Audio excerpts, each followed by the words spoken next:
Put your pinky rings up to the moon. Girls, what y'all trying to do? 24 karat magic in the air. Head to toe, so clear. Look out.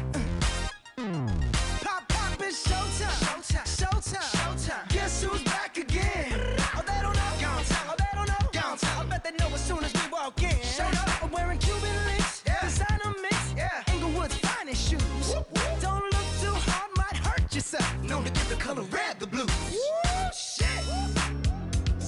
I'm a dangerous man with some money in my pocket. Keep up.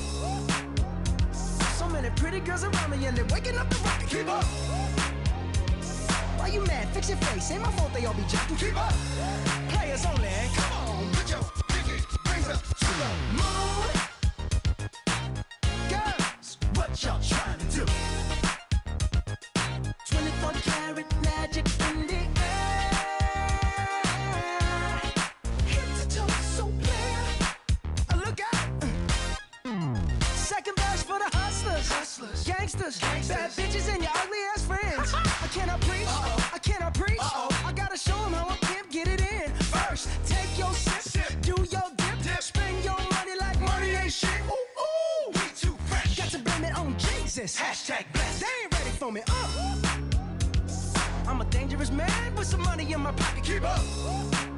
So many pretty girls around me and they're waking up the rocket. Keep up. Why you mad? Fix your face. Ain't my fault they all be jocking. Keep up. Players only. Come on, put your pinky rings up to the moon. Girls, what y'all trying to do? What you trying to do? 24 karat magic in the air. Head to toe, so clear. Look out. Everywhere I go, they be like, ooh, so clear. Everywhere I go, they be like, ooh, so clear. Everywhere I go, they be like, ooh, so clear. Now, watch me break it down like,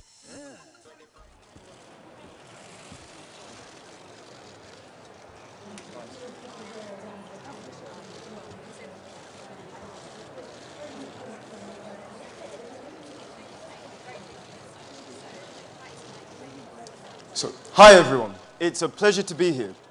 My name is Jokomborero Chihoro, but I go by John, so just John is fine. This is all a bit surreal. I mean, last year I was at home watching Party Conference in my bedroom. Now I'm here on the main stage at Conservative Conference.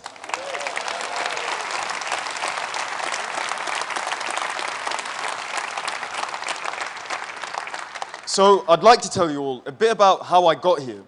I was born in Zimbabwe and I moved to the United Kingdom 20 years ago when I was 4 years old. Believe it or not, when I first moved to Britain, I could not speak much English. And we moved here because my dad got a job as a social worker. He grew up in the middle of nowhere in Zimbabwe with very few opportunities at his fingertips. And he was the first person in his village to graduate with a university degree. And he managed to change his family's life with hard work and determination. And that is where I get my own determination to work hard and change the world.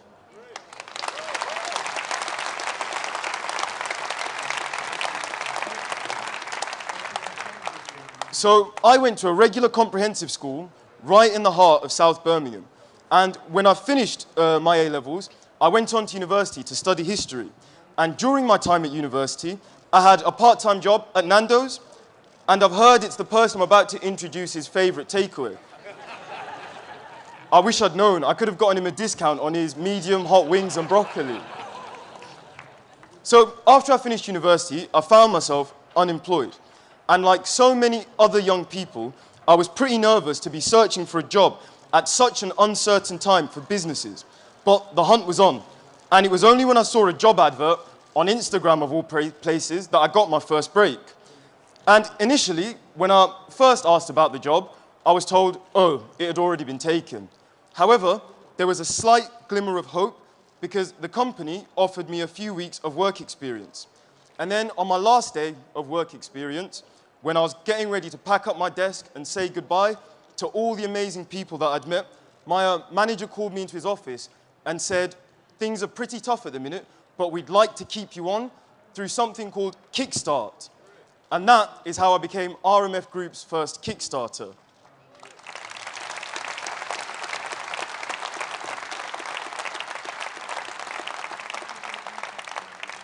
Being on the program was great. I mean, it really gave me an opportunity to get into the world of work and do some meaningful work and actually make a difference. And then that's not all. Once the 6 months of the Kickstart scheme had finished, I was offered the position as team lead of a whole group of Kickstarters. So you could sort of call me the Kickstarter-in-chief now.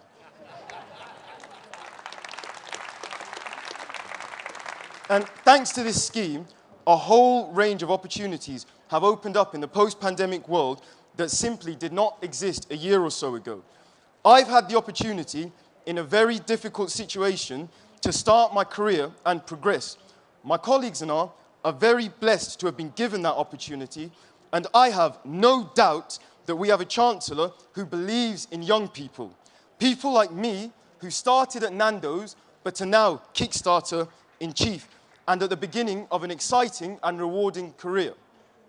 I believe with the right approach, with inclusivity, compassion, and hard work, we can change this country for the better and look to the future. And this Conservative government knows how. And now, let me introduce you to someone who represents all of those qualities and much more. He's the man who gave us furlough, Kickstart, Restart, and some really cool videos, to be fair. It's my privilege to welcome to the stage MP for Richmond, Yorkshire, Chancellor of the Exchequer, Rishi Sunak.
Thank you.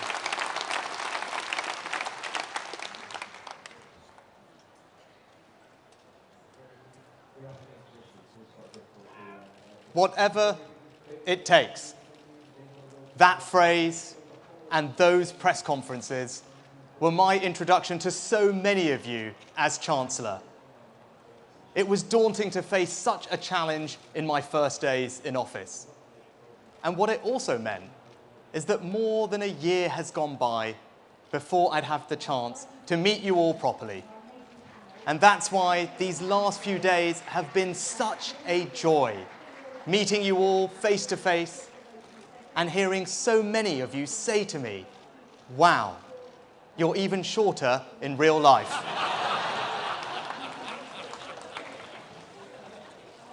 Nothing can ever prepare you to become Chancellor, especially in recent times. There have been occasions when it really did feel like the world was collapsing. In those moments, there are certain things I fell back on. Yes, my family. Yes, my colleagues. Yes, my tremendous Treasury team. And yes, the person who made all this possible, the person who delivered a thumping Conservative majority, my friend, our leader, the country's Prime Minister, Boris Johnson.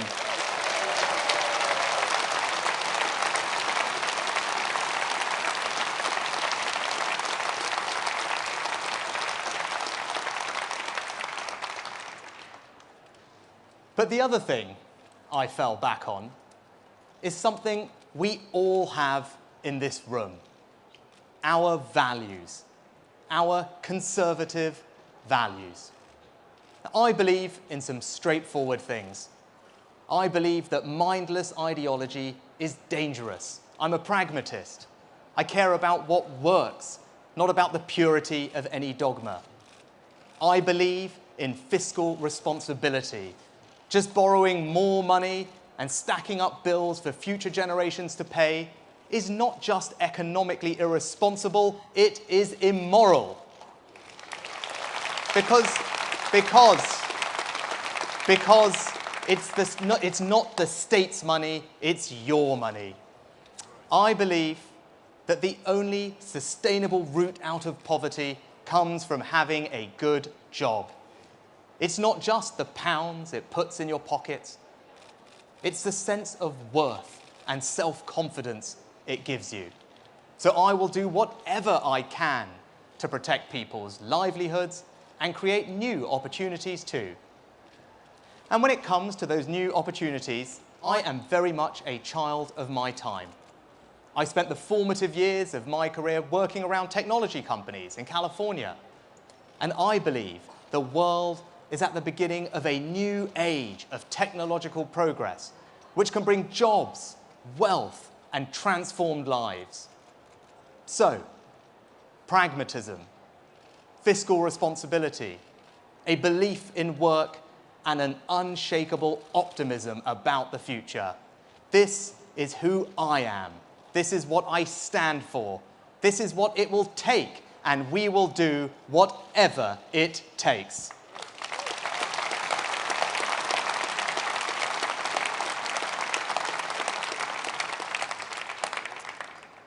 And there can be no prosperous future unless it is built on the foundation of strong public finances. I have to be blunt with you. Our recovery comes with a cost. Our national debt is almost 100% of GDP, so we need to fix our public finances. Because strong public finances don't happen by accident. They are a deliberate choice. They are a legacy for future generations and a safeguard against future threats. I'm grateful. We should all be grateful to my predecessors and their 10 years of sound conservative management of our economy.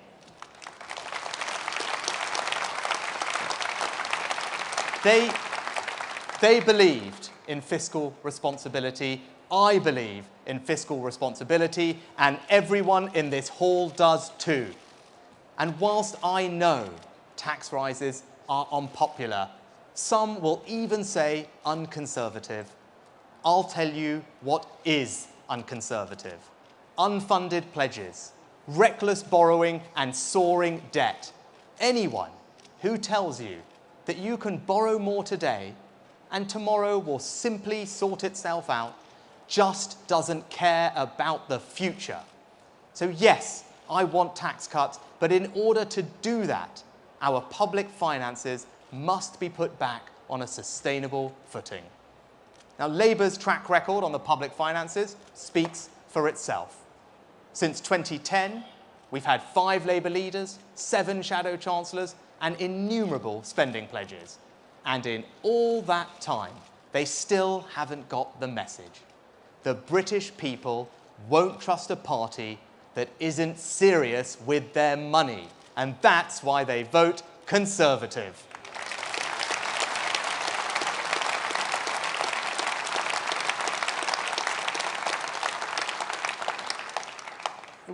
We must never forget that the fundamental economic differences between us and Labour run very deep. Differences not just about debt and borrowing, but about how to deal with the real pressures people face in their lives. And right now, we are facing challenges to supply chains, not just here, but right around the world, and we are determined to tackle them head on. But tackling the cost of living isn't just a political soundbite. It's one of the central missions of this Conservative government. Picture this. You're a young family You work hard, saving a bit each month, but it's tough. You have ambitions for your careers, for your children. You want to give them the best, more than you had.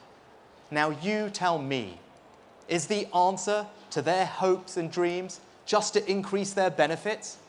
Is the answer to tell that young family the economic system is rigged against you and the only way you stand a chance is to lean ever more on the state? Be in no doubt, that is the essence of the Labour answer. And not only does Labour's approach not work in practice, it is a desperately sad vision for our future. But there is an alternative. An approach focused on good work, better skills, and higher wages. Approach that says, yes, we believe in you, we will help you, and you will succeed. And better still, it's more than words. It's a plan in action, a Conservative plan, and conference, it is working.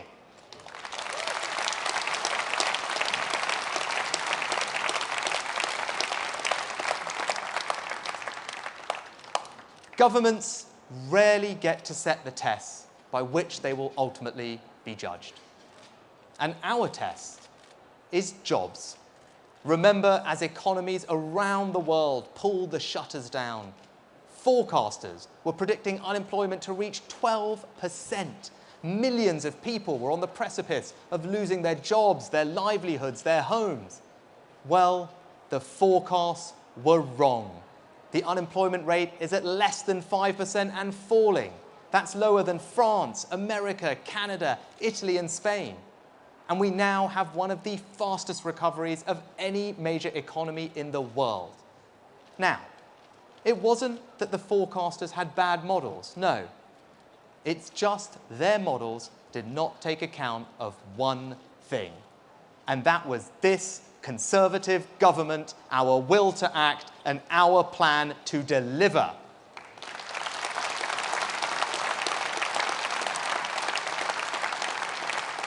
An increased national living wage, the Restart programme, sector-based work academies, doubling work coaches, job-finding support, traineeships, apprenticeship incentives, skills boot camps, and the Prime Minister's lifetime skills guarantee. All things we are doing that won't just help people, but will give them the means and the opportunities to help themselves. I believe in good work and better skills and higher wages. I believe that every person in this country has the potential to become something greater. And I know that we, and only we, the Conservative Party, are the ones that can make that happen.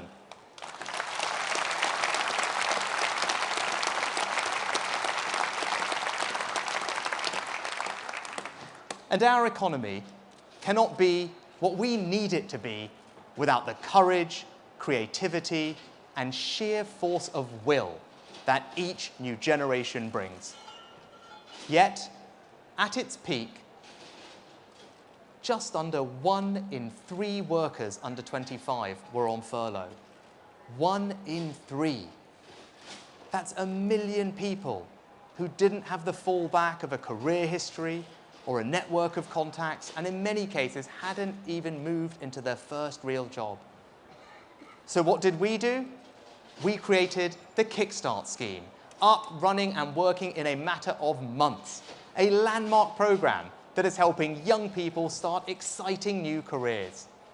And thanks to our plan, young people, just like John Chihuro, who introduced me today, are starting those new jobs in their thousands.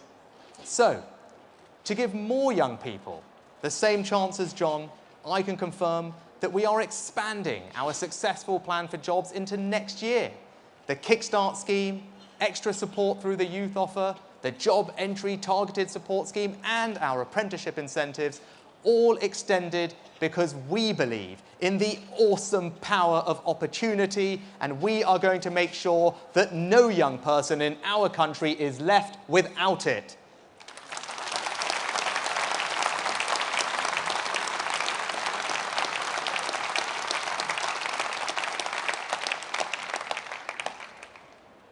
But But what we do today means little if we don't also have a plan for tomorrow, a plan for the future. A future economy shaped by the forces of science, technology, and imagination. The years I spent in California left a lasting mark on me, working with some of the most innovative and exciting people in finance and technology, watching ideas become reality, seeing entrepreneurs build new teams. It's not just about the money. I saw a culture, a mindset which was unafraid to challenge itself, reward hard work, and was open to all those with the talent to achieve. I look across the United Kingdom, and that culture is here too. In the young people I've already spoken about today, unencumbered by timidity and orthodoxy. And it's there in our willingness to take risks, not just on companies, but on people. People with the raw potential to create a wave of the most dynamic, high-growth companies, a wave that will reach the farthest corners of the world.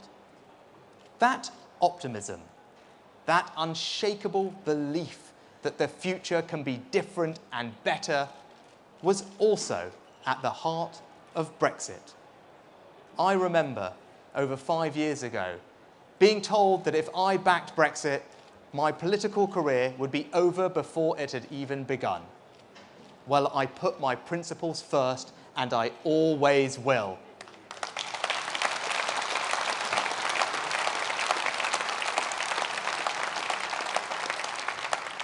I was proud to back Brexit, proud to back Leave. And that's because, despite the challenges, in the long term, I believe the agility, flexibility, and freedom provided by Brexit would be more valuable in a 21st century global economy than just proximity to a market. That in the long term, a renewed culture of enterprise, willingness to take risks and be imaginative would inspire changes in the way we do things at home. Brexit was never just about the things we couldn't do. It was also about the things we didn't do. That's why we've introduced the super deduction, a UK first in tax policy, which is triggering an explosion in capital investment. That's why we created the Help to Grow scheme, another UK first, to help small and medium-sized companies digitise, skill up and scale up. That's why we launched the Future Fund, another UK first in government investment, backing high-potential startups. My point is this. Even if you can't see it yet, I assure you the future is here. Last year alone, the UK attracted more venture capital investment to our startups than France and Germany combined. And, along with enhanced infrastructure and improved skills, we are going to make this country not just a science superpower, not just the best place in the world to do business. I believe we are going to make the United Kingdom the most exciting place in the planet.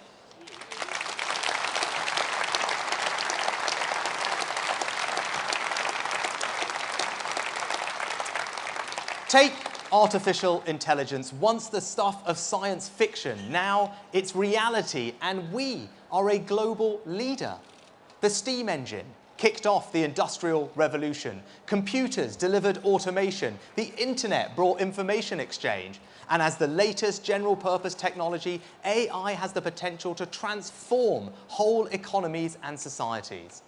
If artificial intelligence were to contribute just the average productivity increase of those three technologies, that will be worth around £200 billion a year to our economy. And so today, I'm announcing that we will create 2,000 elite AI scholarships for disadvantaged young people and double the number of Turing AI world-leading research fellows, helping to ensure that the most exciting industries and opportunities are open to all parts of our society.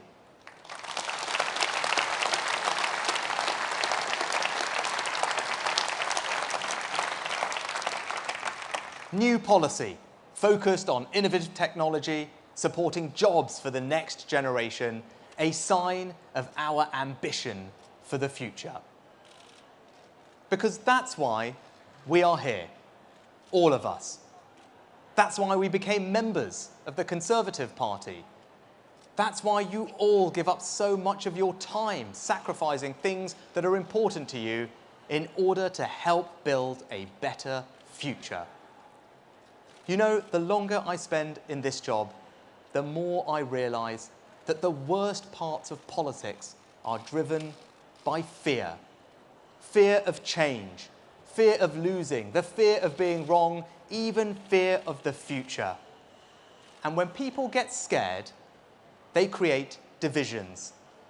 They say, you're either with us or you're with them. But you cannot make progress if you're pitting people against each other. That's what you get from a tired, fearful sort of politics. We saw it last week in Brighton.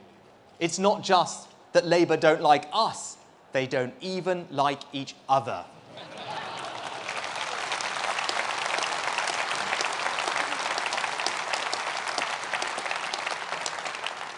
Whereas we, the Conservatives, are now and always will be the party of business and the party of the worker, the party of the private sector and the public sector, a party for the old and the young. The British people want a party that can get things done. So, at just the moment when it feels like we've done enough, that we've gotten through, that we can take a rest, we must not stop. Now is the time to show them that our plan will deliver, and now is the time, at last, at long last, to finally turn to the future. Thank you.